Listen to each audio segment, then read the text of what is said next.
કરી રહ્યા છીએ સૂર્યગ્રહણની.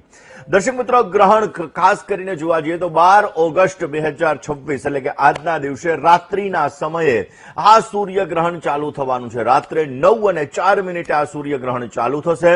જે સૂર્યગ્રહણની વાત કરવામાં આવે તો આ સૂર્યગ્રહણ જેની અસર ભારત ઉપર નથી થવાની, પરંતુ દર્શક મિત્રો આ સૂર્યગ્રહણ આપણા ઉપર વિશેષ માત્રામાં અસર પણ કરવાનું છે, જે રાત્રે 1:28 સુધી રહેવાનું છે.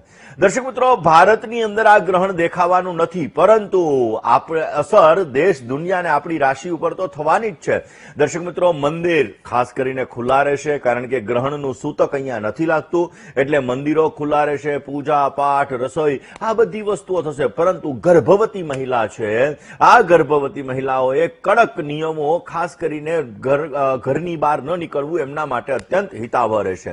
દર્શક મિત્રો, એવું કહી શકાય કે આ ગ્રહણની અસર માર્ચ 2027 સુધી રહેવાની છે.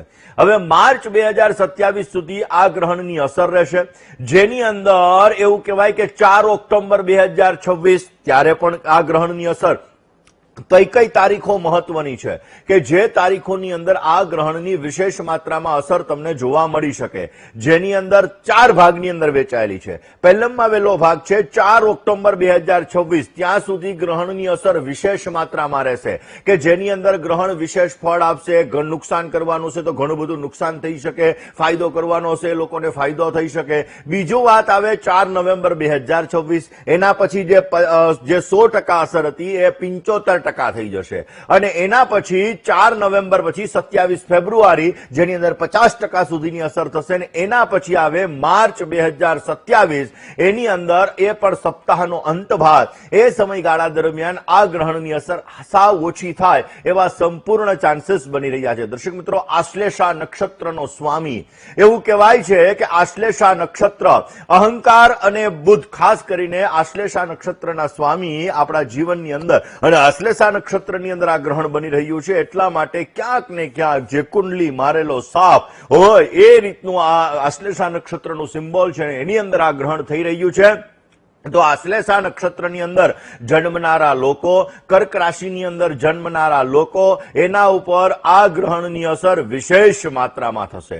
દર્શક મિત્રો, આ ગ્રહણની અસરની વાત કરવામાં આવે તો ફાઇનાન્સ ક્ષેત્રની અંદર કોઈને ગેરંટી ન આપવી આ સમયગાળામાં બહુ જરૂરી રહેશે. જો તમે ફાઇનાન્સમાં કોઈને ગેરંટી આપી તો તમારે જીવનની અંદર સમસ્યાઓનું સર્જન થતું જણાશે. શેર બજારની અંદર ઊંચા ઉતાર ચઢાવ આવી સમસ્યાઓનું સર્જન થતું જણાય. લોનની અંદર, ફાઇનાન્સની અંદર, આ બધાની અંદર જે ગેરેન્ટર છે આ ગેરેન્ટરને પણ ક્યાંક ને ક્યાંક સમસ્યાઓનું સર્જન થતું જણાય. અમુક જગ્યાએ આંદોલનો ફાટી નીકળે, અમુક જગ્યાએ એવું કહી શકાય કે ભરતી પ્રક્રિયાઓ અથવા મીડિયાની અંદર નવા વિવાદો, નવા આંદોલનો આ સમયગાળાની અંદર જોવા મળી શકે એમ છે.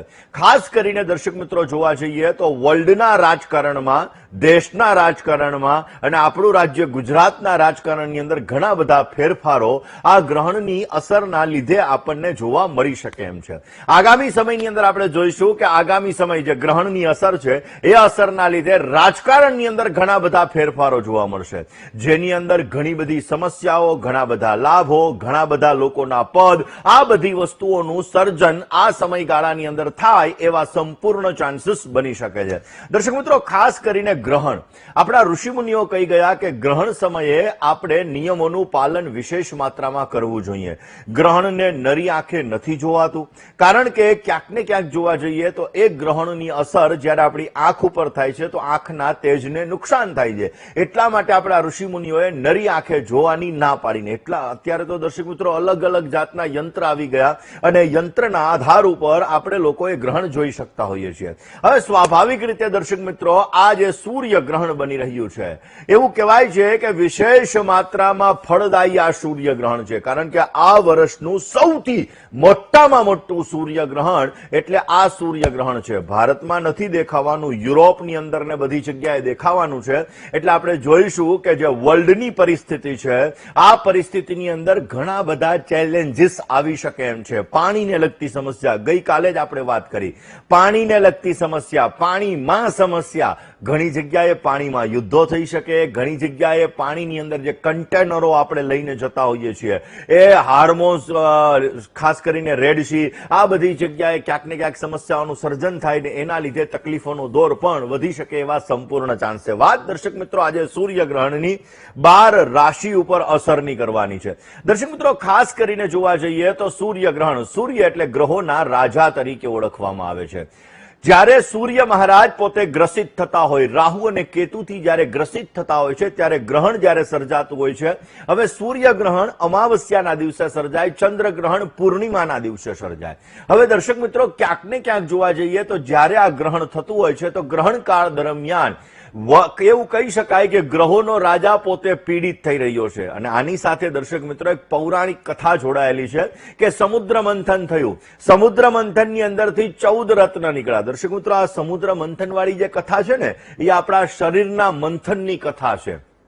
હવે આ વિષય ઉપર તો આપણે પછી ક્યારેક વાત કરીશું, પરંતુ જ્યારે સમુદ્ર મંથન થયું ને એ સમુદ્ર મંથનની અંદરથી જ્યારે અમૃત કુંભ નીકળ્યો હતો તો અમૃત કુંભ દેવ અને દાનવ આ બંને ઝઘડવા લાગ્યા. અને એ સમયગાળા દરમિયાન ભગવાન વિષ્ણુ પોતે મોહિની સ્વરૂપને ધારણ કરીને આવે છે અને એ મોહિની સ્વરૂપને ધારણ કરી અને અમૃત પીરસવાની વાત કરે છે. સૂર્ય અને ચંદ્રની વચ્ચે રાક્ષસ આવીને બિરાજમાન થઈ જાય છે અને એ રાક્ષસને સૂર્ય અને ચંદ્ર ઓળખી લે છે અને ભગવાન વિષ્ણુ જ્યારે અમૃત બધાને પીરસતા હોય છે અને એના હાથમાં અમૃત આપી દે છે ત્યારે કહે છે કે ઓ આ તો દાનવ છે. અને એ પછી ક્યાંક ને ક્યાંક ભગવાન વિષ્ણુ પોતાનું ચતુર્ભુજ સ્વરૂપ ધારણ કરે છે અને સુદર્શન ચક્ર વડે એના મસ્તકનું છેદન કરે છે. પણ અમૃત તો અંદર વયું ગયું હોય એટલે ઉપરનું મસ્તક રાહુ કહેવાનું ને નીચેનું ધડ એ કેતુ કહેવાનું ને જ્યારે ક્યાંક ને ક્યાંક આ સૂર્ય ગ્રહણ કે ચંદ્ર ગ્રહણ થતું હોય છે તો રાહુ અને કેતુથી આ બંને ગ્રહો ગ્રસિત થતા હોય અને એના લીધે આ સમસ્યા સર્જન થતું હોય. વૈજ્ઞાનિક દ્રષ્ટિએ જોવા જઈએ તો સૂર્ય અને ચંદ્રના જે પૃથ્વી છે આ પૃથ્વીના ટર્નિંગ પોઈન્ટ ઉપર એવું કહી શકાય કે ક્યાંક ને ક્યાંક જે અક્ષાંશ રેખાંશની આપણે વાત કરતા હોઈએ છીએ એ સમયગાળા દરમિયાન જે કોઈ પણ એની આડે આવી જાય છે અને એના લીધે આ ગ્રહણનું સર્જન થતું હોય છે. હવે દર્શક મિત્રો આ ગ્રહણની અસર 12 રાશિ ઉપર પડવાની